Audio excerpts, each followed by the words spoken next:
Welcome to New Possibilities. I speak truth to power without fear. So for this video, I want to talk about this TikTok ban. I've been listening to the oral arguments from the Supreme Court over the past couple of days, and I just want to share my thoughts about the case in general and just about this TikTok ban.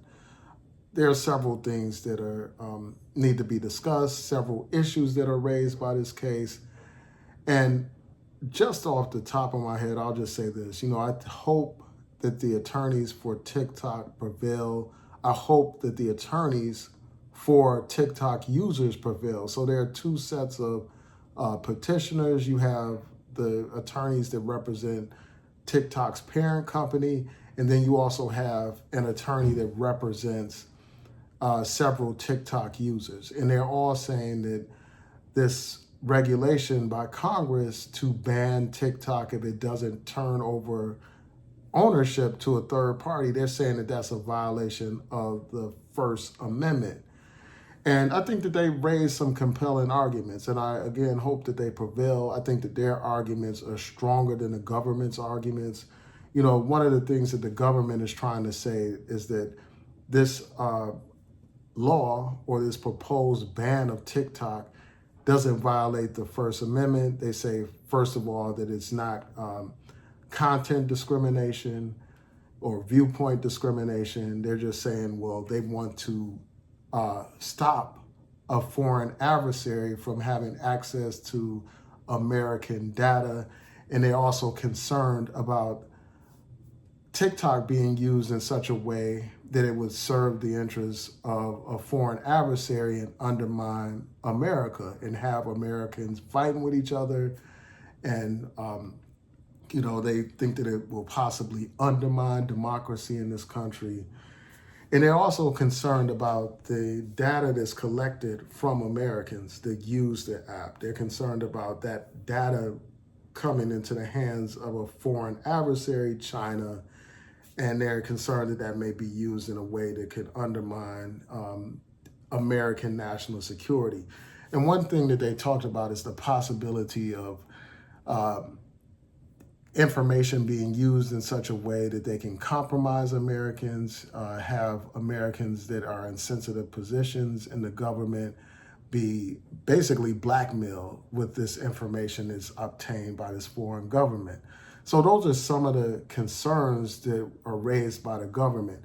And as far as I'm concerned, there's no way around the fact that this is, in fact, content discrimination, because they are concerned about the message that will be conveyed through TikTok if it continues to be owned by a Chinese company, because they're of the mindset that China can control the algorithm, they can control the messaging, they can promote certain messages over others and gather all this information about Americans.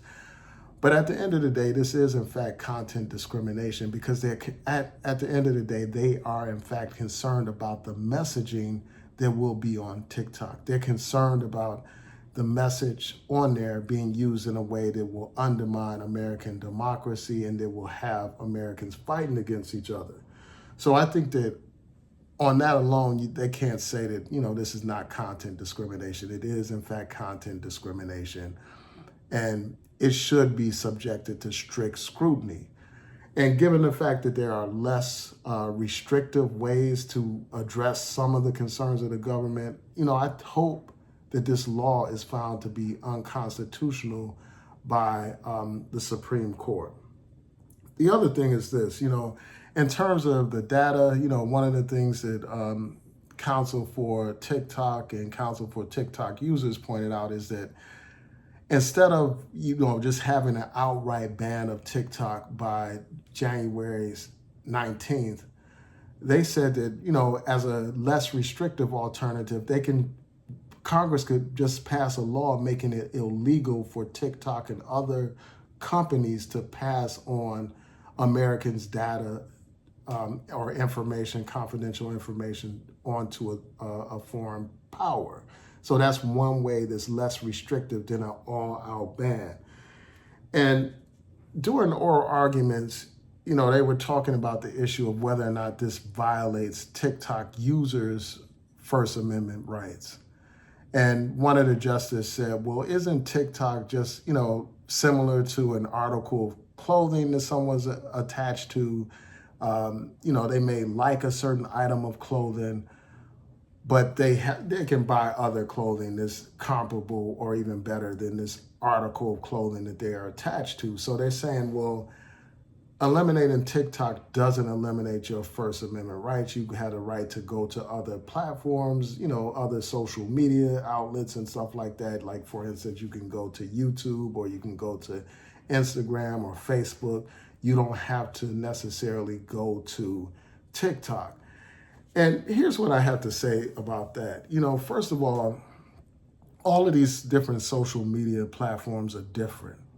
They have different algorithms, and there's different engagement and all that kind of stuff. And just as someone who uses these multiple platforms, I can say this, there is a fundamental difference between TikTok and YouTube. There's a major difference between TikTok and Facebook. There's a difference between TikTok and Instagram. TikTok provides a unique forum for people to express themselves, to convey information, to just have fun. So it's not the same as YouTube. And then for me personally, I find that I have more engagement on TikTok.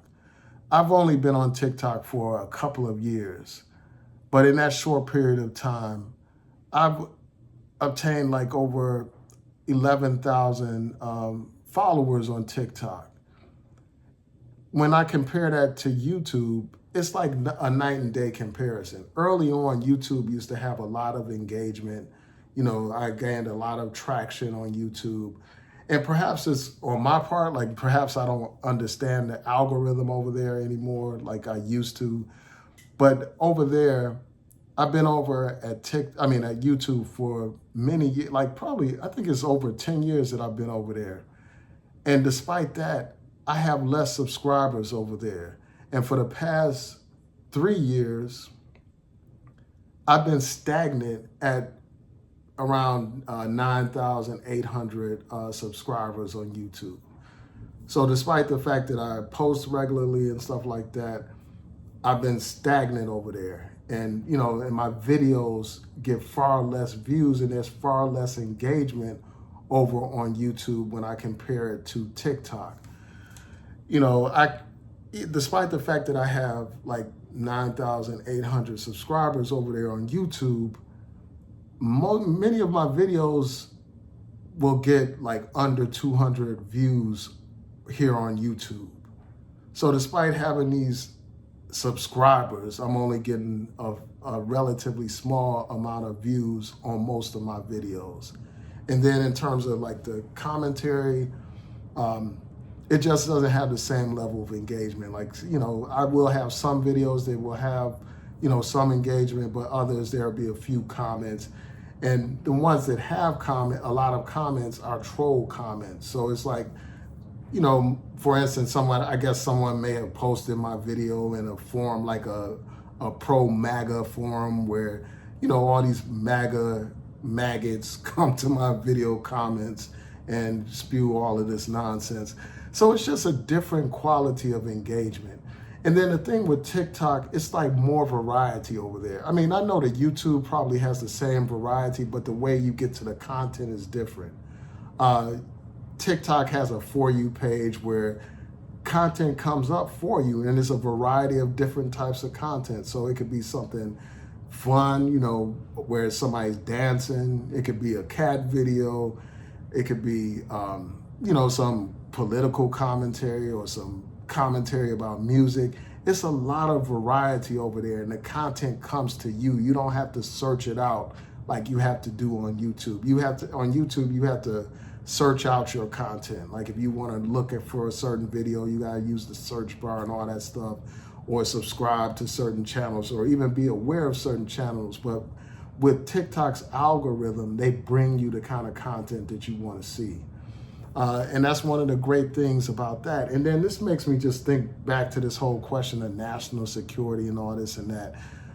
My question is, like, in looking at the content on TikTok, my question is like, how is that content any kind of threat to national security? Like content where you got cats fighting in the streets, this cat Max running around the streets of whatever Asian countries he's in, fighting all these other cats. Like, what is political about that? Like, what is the threat there?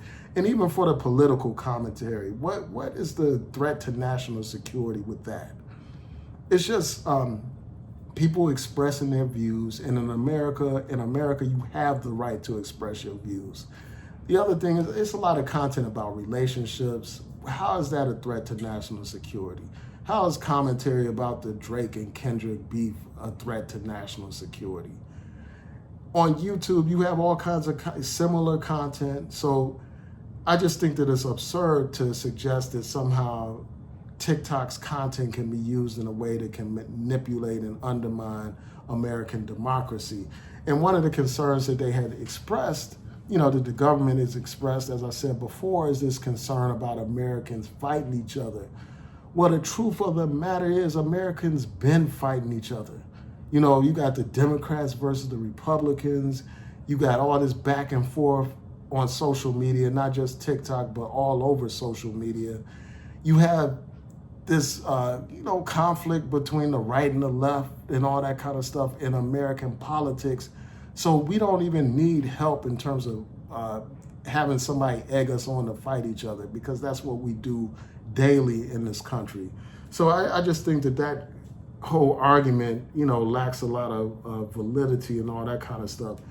And another thing with respect to this data, I mentioned that, election restrictive thing is measure that could be taken is to, make it illegal for these companies to pass on their data to foreign countries.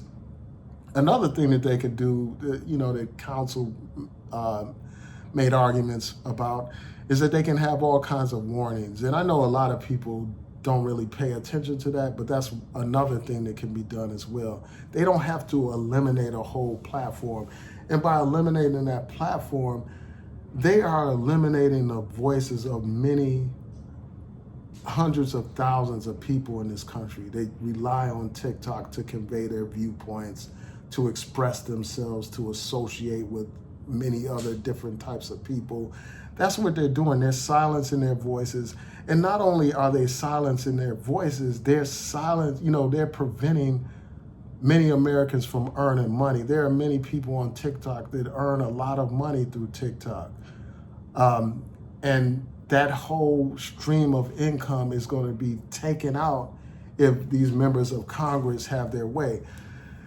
And, back to this whole thing about national security, the question that I have is this, like, if TikTok is such a threat to national security, why is it that these same members of Congress that voted to get rid of TikTok or to ban TikTok, many of them are on TikTok. Many of them have TikTok pages. But yet and still, they want us to think that TikTok is some kind of threat to national security. Like, if it's a threat to national security, why are you as a member of Congress using TikTok? Why do you have a TikTok page? And then you have you have the Biden administration trying to shut down TikTok and all that kind of stuff. They are all in favor of shutting down TikTok. But if I'm not mistaken, Kamala Harris used TikTok during her campaign. Biden has used TikTok.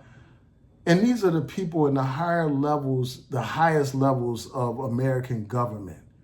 If it's not a threat to national security for them to use it, how is it a threat to national security for the average Joe, the average American to use this app? It just doesn't make any kind of sense to me. And it's just another example of hypocrisy, man. So those are, some of the things that I have to say with respect to the arguments that were made before the Supreme Court. I hope that the attorneys for TikTok and for the TikTok users prevail in the case.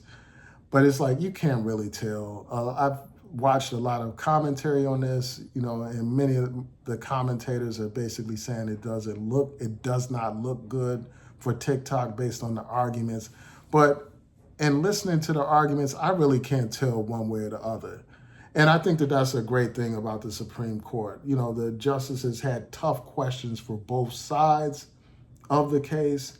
And I think that that shows like how they're really struggling and trying to make sure that they have a full grasp of the issues, and they want to make sure that they have full and thorough responses from both sides. So that's something that I can appreciate.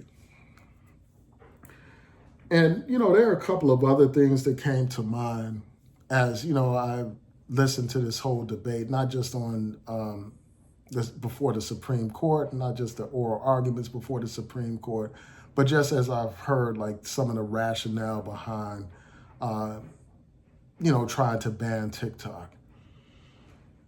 You know, they talked about how one of their concerns is, you know, about the Chinese basically using social media to undermine American society. And part of me wondered if their concerns are a form of projecting, if they are not projecting or mirroring what they actually do, what the United States government does in foreign countries.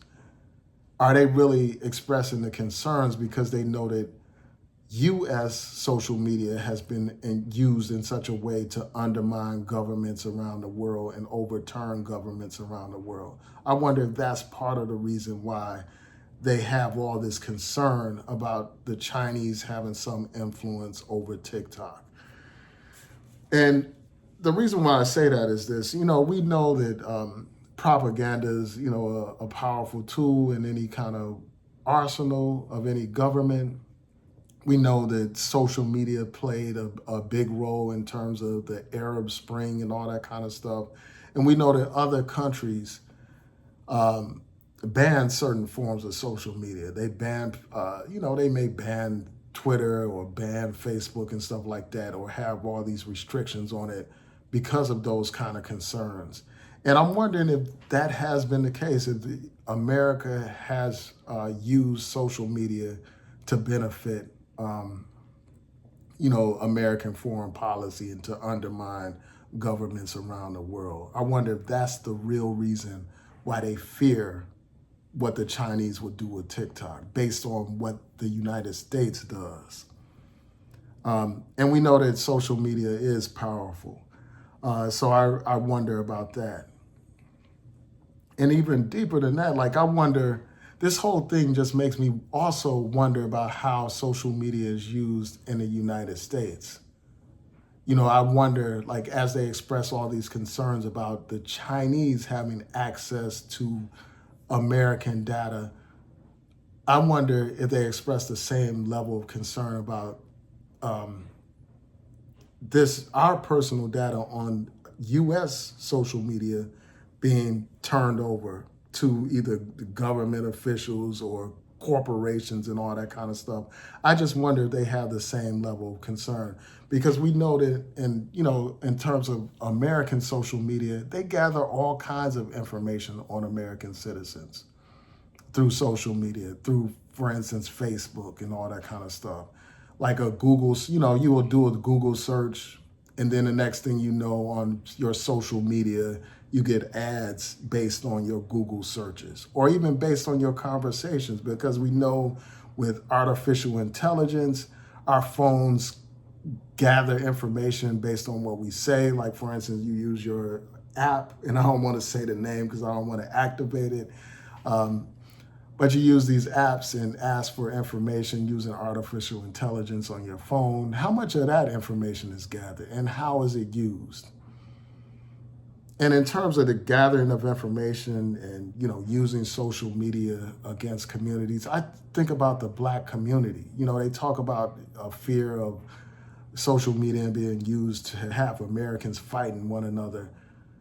I just wonder about, like, has that been the case when it comes to the Black community? You know, certain outsiders using social media to undermine the Black community. And perhaps not, but when I look at the division on social media, it just made me think about, you know, these arguments that they're making in this TikTok case about Americans being divided.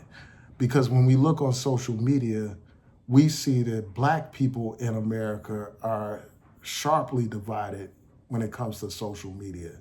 You have what's called, these diaspora wars that are frequent on social media, where you have African Americans against, people from the Caribbean and from the continent of Africa going against each other, arguing against each other, disrespecting one another. And then you also have, the conflict between men and women on social media. You have the so-called gender wars where men and women are constantly clashing with each other. And then, of course, you had an ongoing political debates that people have on social media.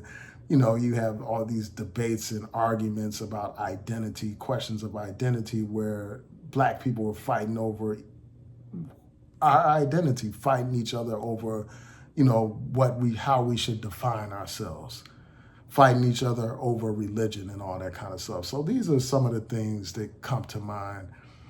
And I'm really interested in hearing from you. What do you think about this whole situation involving TikTok potentially being banned? For me, I hope that TikTok is not banned, because it's a platform that I, really enjoy using. And I know that thousands upon thousands of other Americans enjoy using it. It provides us with a voice that we don't have on other platforms.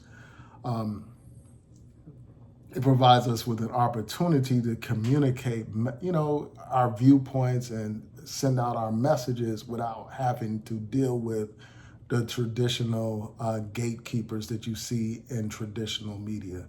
So anyway, tell me what you think. Please rate, comment, subscribe, like the video, share the video. Peace and blessings.